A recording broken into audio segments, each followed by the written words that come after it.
अस्सलामुअलैकुम dear student. तो कैसे हैं आप सब। तो आज की वीडियो आप सब लोगों की भरपूर रिक्वेस्ट पर बनाई जा रही है और खास तौर पर मेरे कुछ स्टूडेंट जैसे कि Barkat Ali, Khurshid Ahmad, Abdurrahman Shah, Ahmad Zahid, Kirat Ismail, Amir Muawiya, Awais, Ninja gaming, Cloud9, YouTube short और भी बहुत सारे स्टूडेंट हैं जिनकी भरपूर रिक्वेस्ट पर मैं ये वीडियो बना रही हूँ। आज की इस वीडियो में मैं क्लास फर्स्ट ईयर के इंग्लिश के टारगेट पेपर को डिटेल में आप सब लोगों के साथ डिस्कस करूंगी। तो ये वीडियो आप सब लोगों के लिए बहुत ज्यादा हेल्पफुल होने वाली है और इंशाल्लाह इस वीडियो के आखिर तक आपको इंग्लिश का पेपर इतना मुश्किल नहीं लगेगा। तो आए बगैर वक्त को जाया किए चलते हैं हम वीडियो की तरफ। अच्छा, आप लोगों को एक बात बताती चलूं कि ये जो मेरा टारगेट पेपर है ये तमाम के तमाम ग्रुप्स के लिए, चाहे वो प्री मेडिकल हो, प्री इंजीनियरिंग हो, कंप्यूटर साइंस हो, कॉमर्स हो, आर्ट्स हो, मतलब तमाम के तमाम ग्रुप्स के लिए। तो आप आराम से इस टारगेट पेपर को फॉलो कर सकते हैं, ठीक है। अच्छा, एक और बात बता दूं कि अगर आपने इंग्लिश का पेपर पैटर्न देखना है तो उसके लिए मैंने सेपरेट वीडियो बनाई हुई है, ठीक है, और उसका लिंक मैं डिस्क्रिप्शन में दे दूंगी। तो आप इंग्लिश के पेपर पैटर्न की वीडियो देख लीजिएगा, क्योंकि इस वीडियो के अंदर मैं पेपर पैटर्न को बिल्कुल भी डिटेल में डिस्कस नहीं करूंगी, थोड़ा बहुत बता दूंगी लेकिन डिटेल में डिस्कस नहीं करूंगी, ठीक है। तो आए शुरू करते हैं। तो ये है हमारे पास इंग्लिश का फर्स्ट ईयर का टारगेट पेपर जो कि 2025 के लिए है, ठीक है। इसके अंदर हमारे पास जो सबसे पहला सेक्शन है यानी कि सेक्शन ए, वो हमारे पास होगा टोटल 20 मार्क्स का, ठीक है, जिसमें हमारे पास होंगे मल्टीपल चॉइस क्वेश्चंस, ठीक है, यानी कि MCQs. Note, this section contains of 20 part questions. इस सेक्शन में आपको टोटल 20 एमसीक्यूज दिए जाएंगे and all are to be answered, और आपको तमाम के तमाम एमसीक्यूज का आंसर देना है। ईच क्वेश्चन कैरीज 1 मार्क और हर एमसीक्यूज आपके पास 1 नंबर का होगा, ठीक है। तो टोटल आपके पास 20 एमसीक्यूज हैं, 20 नंबर के ही हैं, ठीक है। तो आपने इनकी बहुत अच्छे से तैयारी करके जानी है, ठीक है। आप सबसे पहले तो 10 ईयर से एमसीक्यूज की तैयारी करेंगे। इसके अलावा आप क्या करेंगे, आपकी बुक के लास्ट में जो एमसीक्यूज है आप उनकी भी बहुत अच्छे से तैयारी करके जाएंगे। इसके अलावा मैं आपको बता चुकी हूँ कि इंग्लिश में जो एमसीक्यूज है वो कहाँ कहाँ से आते हैं। आपके चैप्टर से आ सकते हैं, आपकी पोएम से आ सकते हैं और आपके प्ले सेक्शन से आ सकते हैं। इसके अलावा ग्रामर के भी एमसीक्यूज आते हैं, वो ज्यादा नहीं होते, कम होते हैं, लेकिन एक जो एमसीक्यूज है कि आपको एक सेंटेंस दे दिया जाएगा और उसमें एक वर्ब होगा और आपसे पूछेंगे ये वर्ब जो है ये इंट्रांजिटिव है या ट्रांजिटिव है। तो ये वाला जो है ये तो लाजमी आता है कि वर्ब दे देंगे और आपने बताना है इंट्रांजिटिव है या ट्रांजिटिव है, ठीक है। इसके अलावा जैसे वर्ब की फॉर्म्स वगैरह पूछ ली तो छोटे मोटे एमसीक्यूज आ जाते हैं, लेकिन आप हल्के होके मत जाइएगा, इंग्लिश के एमसीक्यूज यूं ही हो जाएंगे। देखें, एक एमसीक्यूज गलत करेंगे 1 नंबर कट जाएगा, और यहाँ तो है भी 20 एमसीक्यूज। जितना आसान काम है ना 20 नंबर लेना, उतना ही मुश्किल भी है ये। तो ध्यान से बहुत ज्यादा एमसीक्यूज की प्रैक्टिस करके जाएगा, इंग्लिश में एमसीक्यूज आसान नहीं होते हैं। अब हम चलते हैं सेक्शन बी की तरफ। तो सेक्शन बी में आपके पास आएंगे शॉर्ट क्वेश्चंस आंसर, ठीक है, जो कि आपके पास 40 मार्क्स के होंगे, ठीक है। अब पेपर पैटर्न में पहले ही बता रही हूँ कि मैं डिस्कस नहीं करूंगी, ठीक है। पेपर पैटर्न देखने के लिए आप वो वाली मेरी वीडियो देख लें, ठीक है। तो अब देखिए, आपके पास इसके अंदर टोटल 4 सब सेक्शन हैं, ठीक है। तो सबसे पहला आपके पास जो सब सेक्शन है वो है सब सेक्शन 1 रीडिंग कॉम्प्रिहेंशन, यानी कि यहाँ पर आपको चैप्टर से क्वेश्चंस आंसर दिए जाएंगे, ठीक है। तो देखिए, आपके पास इंग्लिश के अंदर जो टोटल चैप्टर है वो कितना है, 10 है, ठीक है, और चैप्टर्स बिल्कुल भी रिड्यूस नहीं हुए हैं, ठीक है, जबकि पोएम्स वगैरह के चैप्टर नहीं हुए हैं। तो मैं आपको बताती हूँ एक मजे का तरीका। देखें, अब आप क्या करें, आप उन 10 चैप्टर में से जस्ट 4 चैप्टर्स के क्वेश्चंस आंसर की तैयारी कर ले, बाकी जो आपके पास 6 चैप्टर्स बचेंगे आप उन्हें छोड़ सकते हैं, ठीक है। अगर आप इन 4 चैप्टर्स की बहुत अच्छे तरीके से तैयारी कर लेंगे तो इंशाअल्लाह ताला आपका ये जो सब सेक्शन 1 है ये बिल्कुल आराम से हो जाएगा, ठीक है। देखिए, वैसे भी आपको 4 सवाल ही यहाँ दिए जाएंगे ना, और आपने करने कितने, 2 लाजमी करने होते हैं। तो इंशाअल्लाह अगर आप इन 4 चैप्टर्स की जो मैं आपको बताऊंगी इनकी तैयारी कर लेंगे तो बाकी चैप्टर्स की आपको तैयारी करने की कोई जरूरत नहीं है, ठीक है।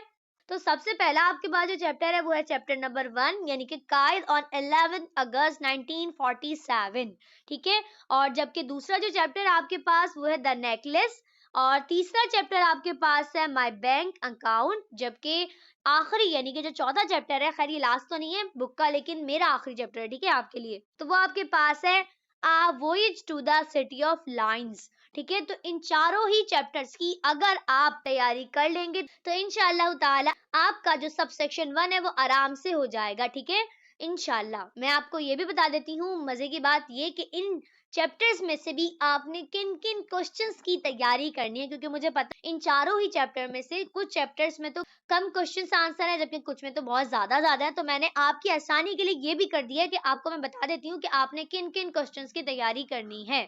तो देखिए, सबसे पहला आपके पास जो चैप्टर है कायद ऑन 11 अगस्त 1947। ठीक है, तो मैंने आप लोगों की आसानी के लिए इसमें से भी क्वेश्चन आंसर को कम कर दिया। ठीक है, जो मैं बता रही हूँ बस आपने इन्हीं क्वेश्चंस की तैयारी करनी है इन चैप्टर में से। ठीक है, तो सबसे पहला आपके पास जो क्वेश्चन है वो है what is the greatest source according to the Quaid-e Azam. ठीक है, तो आपने इस सवाल की बहुत अच्छे तरीके से प्रैक्टिस करके जानी है।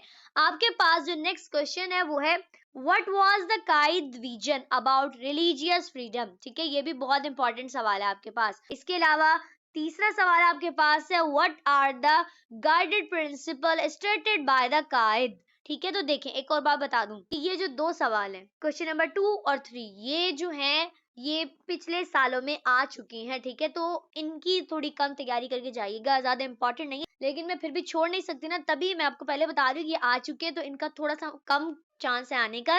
लेकिन जो बाकी के है ना उनकी आपने बहुत अच्छे से तैयारी करनी, इनकी भी करनी है, छोड़ मत दीजिएगा, करके फिर भी इनकी भी जानी है, लेकिन थोड़ी कम कीजिएगा। अब आपके पास जो क्वेश्चन नंबर 4 है वो है how we can make Pakistan prosperous in the light of the Quaid's vision. ठीक है, तो ये भी इंपॉर्टेंट सवाल है।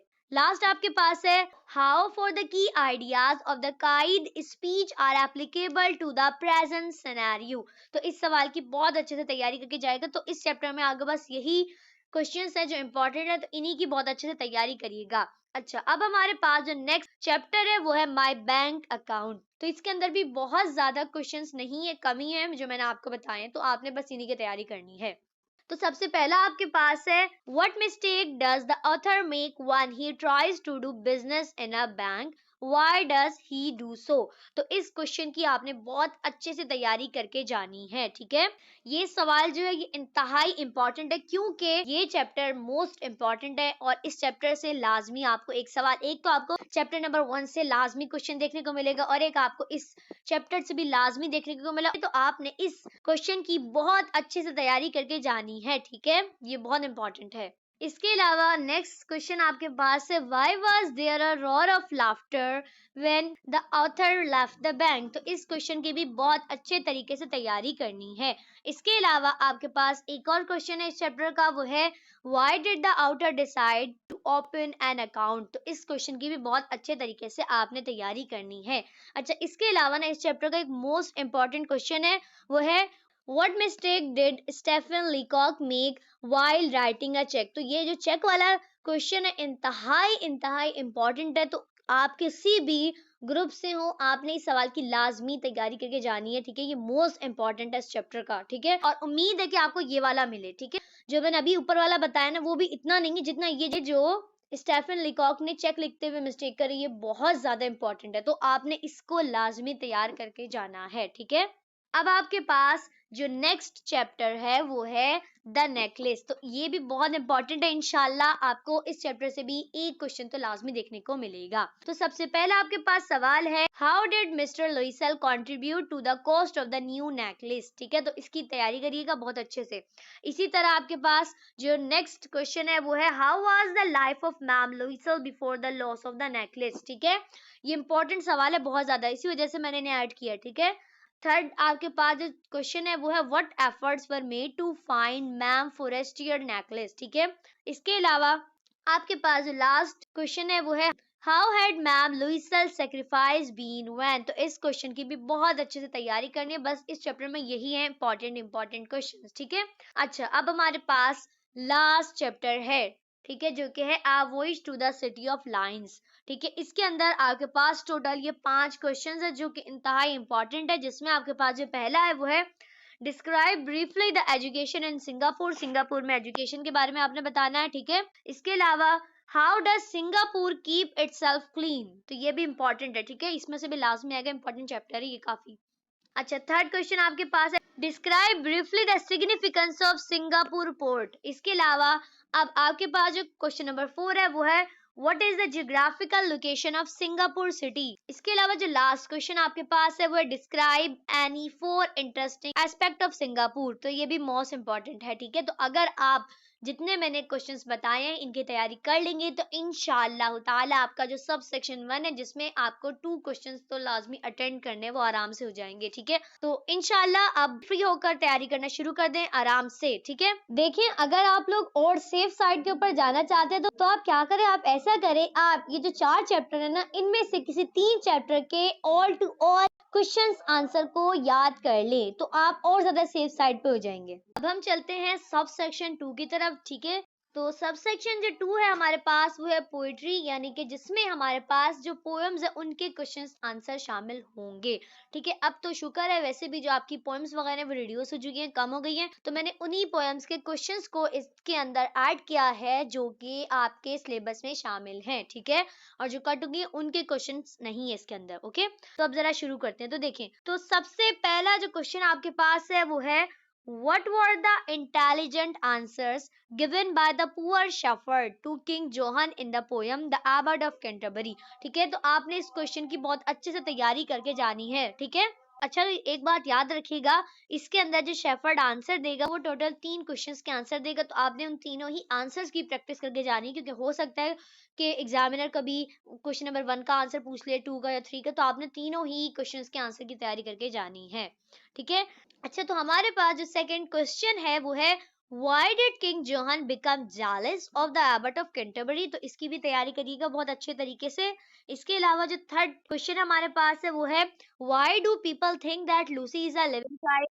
ठीक है, तो आपने इसकी भी बहुत अच्छे तैयारी करनी है कि क्यों लोग सोचते थे कि जो लूसी है वो एक लिविंग चाइल्ड है, ओके। नेक्स्ट क्वेश्चन हमारे पास है where and why do Kahories spend their days and nights. ठीक है, ये भी इंपॉर्टेंट सवाल है, ठीक है। तो मैंने इसके अंदर इंपॉर्टेंट ही क्वेश्चंस को रखा ताकि आप लोगों को मसला ना हो, और क्योंकि टाइम भी कम है तो आप लोग बहुत अच्छे तरीके से तैयारी कर लें। अब आपके पास जो नेक्स्ट क्वेश्चन है वो है how did Lucy Gray meet with a tragedy. ठीक है, ये भी इंपॉर्टेंट है बहुत ज्यादा। इसके अलावा नेक्स्ट आपके पास है what does the poet want to say when he says where not a trace of birds is seen fire as late. तो इसकी भी प्रैक्टिस अच्छे से करिएगा, ओके। अच्छा, तो एक बात मेरी बहुत अच्छे से सुन लीजिए, अक्सर बच्चे जो गलती करते हैं वो ये करते हैं कि वो फर्स्ट ईयर की इंग्लिश को भी ना बिल्कुल ही मैट्रिक की इंग्लिश की तरह ट्रीट करते हैं, ठीक है। तो ऐसा करना छोड़ दें अब, ठीक है, बहुत बड़ी गलती है अगर आप मैट्रिक की इंग्लिश को फर्स्ट ईयर की इंग्लिश से कंपेयर करेंगे, ठीक है। देखिए इसके अंदर ना मैं आपको पहले ही बता रही हूँ जो चेकिंग होती है ना फर्स्ट ईयर के अंदर वो बहुत ज्यादा टफ होती है। अभी आपको अंदाजा नहीं क्योंकि आप पहली बार फर्स्ट ईयर के पेपर दे रहे हैं, ठीक है, मतलब आप पहली बार इंटरमीडिएट के पेपर दे रहे हैं, तो ध्यान रखिएगा आप बहुत ज्यादा छोटे छोटे आंसर्स मत लिख कर आइएगा, चेकर आपको नंबर नहीं देगा, ठीक है। क्योंकि अब मैट्रिक में तो चलो छोटे छोटे आंसर चल जाते थे ना, लेकिन फर्स्ट ईयर में नहीं चलते हैं, चेकर नंबर नहीं देता है, ठीक है। तो लेंथ का बहुत ज्यादा ध्यान रखिएगा, आपके क्वेश्चंस की लेंथ बहुत छोटी नहीं होनी चाहिए, चेकर नंबर नहीं देगा, मैं पहले ही बता रही हूँ। बड़े बड़े क्वेश्चंस के आंसर लिखिएगा तभी चेकर आपको नंबर देगा। तभी मैं प्रेफर करती हूँ कि आप ग्रामर का पोर्शन कर ले, ठीक है, क्योंकि ग्रामर ज्यादा सही रहती है, उसमें बड़ा बड़ा लिखना नहीं होता, और अगर आपने ठीक लिखा तो चेकर नंबर दे देगा, लेकिन क्वेश्चंस में आपको बड़े बड़े आंसर लिखने होते तभी चेकर आपको नंबर देगा, ओके। तो ध्यान रखिएगा इस चीज का। अब आपके पास जो नेक्स्ट क्वेश्चन है वो है What was the abbot of Canterbury accused of and by whom। ठीक है, इसके अलावा हमारे पास जो नेक्स्ट है वो है How was the abbot benefited by his shepherd bold answer।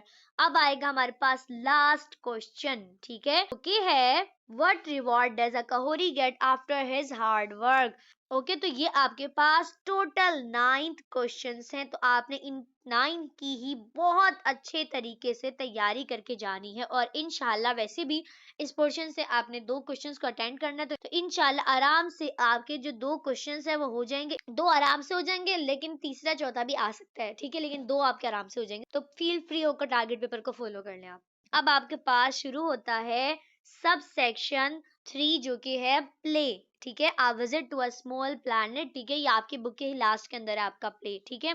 इसमें से भी जो इंपॉर्टेंट क्वेश्चंस हैं मैंने उन्हें ऐड किया, क्योंकि इसमें आपके पास टोटल 24 क्वेश्चंस हैं, ठीक है। अगर आप देखेंगे प्ले के दी एंड में जो क्वेश्चंस दिए हैं वो टोटल 24 हैं, ठीक है। तो मैंने इसमें बहुत कम ही क्वेश्चंस को ऐड किया, तो मैंने जिनको ऐड किया आपने उनकी बहुत अच्छे से तैयारी करनी है।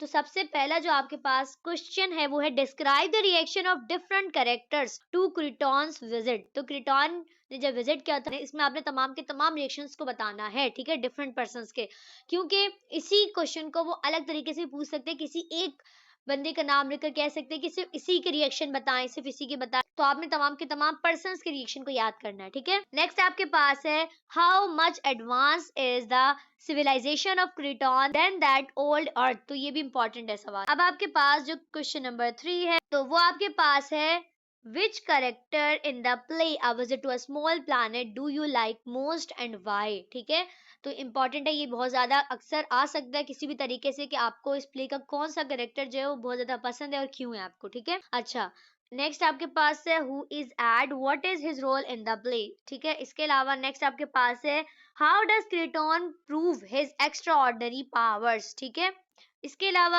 आपके पास जो क्वेश्चन नंबर 6 है वो है why is Spelding unhappy about the relationship between Ellen and John. तो ये भी इंपॉर्टेंट है। नेक्स्ट आपके पास है why does Spelding want Kreton to stay.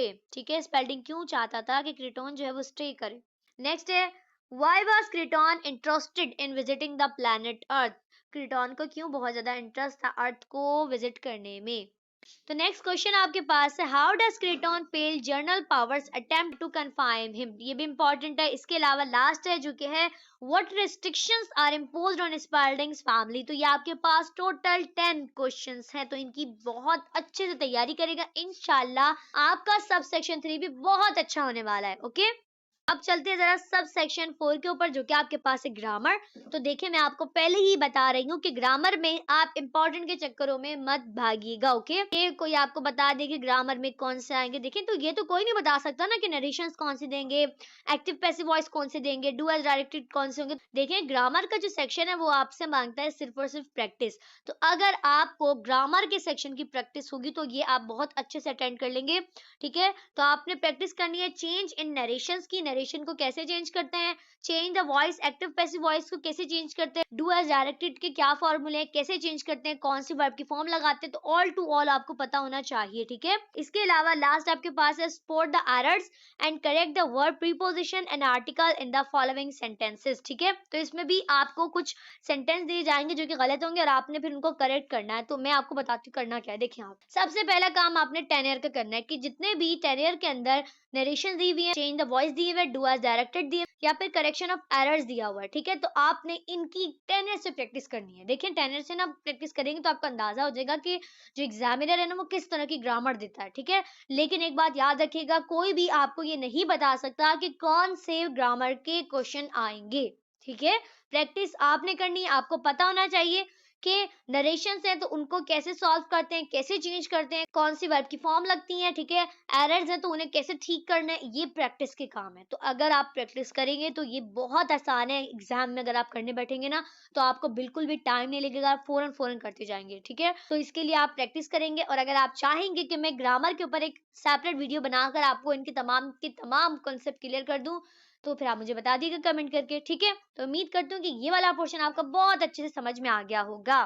तो अब हम चलते हैं सेक्शन सी की तरफ। ठीक है, तो वो आप लोगों के पास होता है टोटल 40 मार्क्स का। ठीक है, 40 ही नंबर का आपके पास सेक्शन सी है और 40 ही नंबर का आपके पास सेक्शन बी है।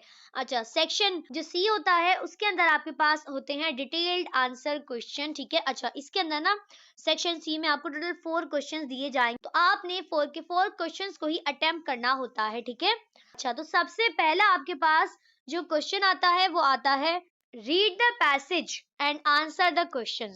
आपको एक पैराग्राफ दिया जाएगा, एक पैसेज दिया जाएगा और उस पैसेज के साथ आपको कुछ क्वेश्चंस दिए जाएंगे और तो आपने उस पैसेज में से क्वेश्चंस के आंसर देने होते हैं। अच्छा एक बात बता दूं, ये जो पैसेज होता है ना ये अनसीन होता है। ठीक है, ये पैसेज कहीं से भी दे देंगे, आपकी बुक में से नहीं देंगे, वो ध्यान रखिएगा, बुक का नहीं होगा। ठीक है, वो कहीं से भी दे देंगे जो कि आप जब एग्जाम में बैठे होंगे तो आप पहली बार उस पैसेज को पढ़ेंगे। ठीक है, आपने पहले उसे कभी भी नहीं पढ़ा होगा। तो पैसेज में आसानी ये होती है कि जो उसके आंसर होते हैं, जाहिर बात है पैसेज के साथ जो आपको क्वेश्चंस दिए जाएंगे उसके आंसर तो ऊपर ही होते हैं पैसेज में। ठीक है, लेकिन इसमें आपको एक बात बता दूं, टोटल 4 क्वेश्चंस दिए जाएंगे, ठीक है, जिसमें से 2 तो आपको पैसेज में से मिल जाएंगे। तो एक आपके पास होता है टाइटल का, ठीक है, ये जो पैसेज है ना, इसके टाइटल का नाम बता दे। जैसे कि हर आपको पता है चैप्टर्स होते हैं, चैप्टर्स के नाम होते हैं ना, तो वो जो पैसेज है आपको उसका नाम बताना होता है। जबकि एक आपके पास होता है ग्रामर। तो ग्रामर के लिए आप टेनर को देखेंगे कि टेनर में क्या क्या पूछा हुआ है, क्योंकि देखें जो आखिरी होता है ना पैसेज का क्वेश्चन, उसमें कभी आपको 4 वर्ड्स दे देंगे और कहीं उनके मीनिंग्स बताए इंग्लिश के अंदर ही, या कभी आपसे कह देंगे उसमें रेगुलर या इरेगुलर वर्ब को अलग कर दें। वो जो होता है ना लास्ट का, वो थोड़ा अलग अलग होता है। तो आप टेनियर में से देख लीजिएगा कि कैसे आते हैं। लेकिन अगर आप चाहेंगे मैं पैसेज के ऊपर जो टेनियर के हैं एक अलग से वीडियो बनाऊं और आपको डिटेल में बताऊं कि पैसेज को कैसे सॉल्व करना है, तो फिर आप कमेंट सेक्शन में बता दीजिएगा। ओके, अच्छा, अब हमारे पास जो सेक्शन सी का सेकंड क्वेश्चन है वो है write a formal email to your principal requesting him her to arrange. आपको ईमेल का टॉपिक दिया जाएगा और आपने उसके ऊपर ईमेल लिखनी होती है, ठीक है। अच्छा, इसके अंदर मैंने आपको बताया था कि चॉइस होती है, ठीक है, या तो देखिए और लिखा हुआ है, या तो आप ईमेल करें या फिर आप रिपोर्ट राइटिंग करें। तो मैंने आपको कहा था आप रिपोर्ट राइटिंग की तरफ मत जाएं, ठीक है, ये बहुत ज्यादा मुश्किल होता है, तो आप इसकी तरफ मत जाइएगा। अच्छा, अब मैं आपको बताती हूँ ईमेल के लिए कौन कौन से टॉपिक्स हैं आपके पास। तो आपके पास ये 3 टॉपिक्स है जस्ट। पहला आपके पास है एक्स्ट्रा क्लासेस, दूसरा आपके पास है फील्ड ट्रिप, तीसरा आपके पास है participate in inter college cricket tournament, ठीक है। तो अगर देखिए मेन चीज पता है क्या, ईमेल के लिए आपको पता होना चाहिए कि ईमेल कोई सी भी आ जाए, चाहे ये आए या ईमेल हट कर आए, आपको उसको अटेम्प्ट कैसे करना है, ठीक है। आपको ईमेल का स्टार्टिंग पता होना चाहिए, ईमेल का एंडिंग पता होना चाहिए, और कुछ ऐसी लाइनें पता होनी चाहिए जो कि आप हर ईमेल में लिख दें। तो ये बहुत आसान काम है, ठीक है। मैंने मुझे पता है आप लोग बहुत रिक्वेस्ट कर रहे हैं ईमेल का और सीवी के लिए सेपरेट वीडियो बनाओ, वो भी मैं बता दूंगी आपको, ठीक है। लेकिन ये बहुत मजे की ईमेल होती है, बहुत आसान होती है। ओके, तो परेशान मत होइएगा ईमेल की तरफ से। तो अब हम चलते हैं सेक्शन सी के थर्ड क्वेश्चन के ऊपर, जो कि है write an essay to compare and contrast on any one of the following. आपको एसे के लिए ना कोई 3 टॉपिक्स दिए जाएंगे और आपने किसी एक टॉपिक के ऊपर एसे लिखना है, ठीक है। लेकिन ये मैट्रिक के एसे की तरह नहीं है कि आपको एक टॉपिक दे दिया और आपने लिख दिया फौरन से, ऐसा नहीं है। आपको कंपेयर और कंट्रास्ट करते हुए बताना कि जैसे कि physical classes versus online classes, तो आपको बताना होगा कि इन दोनों क्लासेस में क्या फर्क है, फिजिकल क्लासेस कैसे कंडक्ट होती हैं, ऑनलाइन क्लासेस कैसे होती हैं, ठीक है। फिजिकल क्लासेस में स्टूडेंट कैसे इंटरेक्ट करते हैं टीचर के साथ, ऑनलाइन क्लासेस में कैसे करते हैं, मतलब उन दोनों का डिफरेंस बताते हुए, कंपेयर करते हुए आपने एसे को लिखना होता है, ठीक है। मैंने एसे के लिए आपको कोई 5 टॉपिक्स बताए हैं, ठीक है। Physical classes versus online classes, city life versus village life, cricket versus football, physical game versus online game, और artificial intelligent versus human intelligent, ठीक है। किसी भी फील्ड से आपने इन तमाम की तमाम एस्से की बहुत अच्छे से प्रिपरेशन करके जानी है और इंशाल्लाह इसमें से कोई एक आपके पास लाजमी आ जाएगा। अब मुझे ये मत कहिएगा मैं ऐसे कम कर दें, देखें ऐसे कम नहीं हो सकते हैं, 10 नंबर का सवाल है, ठीक है। ऐसे अगर आउट भी आता है तो लिखना बहुत मुश्किल होता है, तभी मैं बता रही इन ऐसे की अगर आप प्रैक्टिस कर लेंगे तो इंशाल्लाह इन्हीं में से एक आपको लाजमी देखने को मिलेगा। अब हम आते हैं लास्ट क्वेश्चन की तरफ, जो कि आपके पास है draft a covering letter with CV in response to the following advertisement. आपको क्या करना है, आपको एक अदद कवरिंग लेटर लिखना है, साथ में सीवी लिखनी है या रिज्यूम। खैर मैंने रिज्यूम नहीं लिखा, ठीक है, तो रिज्यूम लिख सकते हैं या सीवी, दोनों में से एक कोई एक, और साथ में कवरिंग लेटर, ठीक है। तो ये सवाल तो मेरा फेवरेट है, ठीक है, मुझे बहुत पसंद है, इंतहाई आसान होता है, ठीक है ये। तो इसके लिए आपके पास जो टॉपिक्स हैं वो है commerce graduate, MBBS doctor, computer graduate और सब्जेक्ट टीचर, ठीक है। तो आपने इन चारों ही टॉपिक्स की प्रैक्टिस करके जानी है। देखिए कोई जरूरत नहीं है परेशान होने की कि इन चारों की प्रैक्टिस कैसे करें। मैंने आपको बताया था ना पहले भी कि मैं आपको एक जैसा तरीका बताऊंगी, एक आपको फॉर्मेट दूंगी कवरिंग लेटर का, सीवी का, आपने तमाम के तमाम टॉपिक्स में उसको लिख देना है और इंशाल्लाह चेकर आपको बहुत अच्छे नंबर देगा, ठीक है। मैं बनाऊंगी, मुझे पता है आपने बहुत कहा है मुझे, मैं वो भी सीवी और कवरिंग लेटर के ऊपर भी वीडियो बनाऊंगी, ठीक है। तो उसके अंदर बस क्या होगा, एक ही कवरिंग लेटर होगा, एक ही सीवी होगी, उसको हल्का सा चेंज करेंगे आप, एक दो वर्ड का चेंज करेंगे और तमाम के तमाम टॉपिक्स में आप एक ही कवरिंग लेटर और सीवी को लिख देंगे, ठीक है। तो उम्मीद करती हूँ कि मैंने आपको जो कुछ समझाया है वो आपको बहुत अच्छे तरीके से समझ में आ गया होगा, ठीक है। और अगर आपको अभी भी कुछ पूछना है तो आप कमेंट सेक्शन में पूछ सकते हैं, ठीक है। और अब हम मिलेंगे नेक्स्ट वीडियो में, तब तक के लिए अल्लाह हाफिज।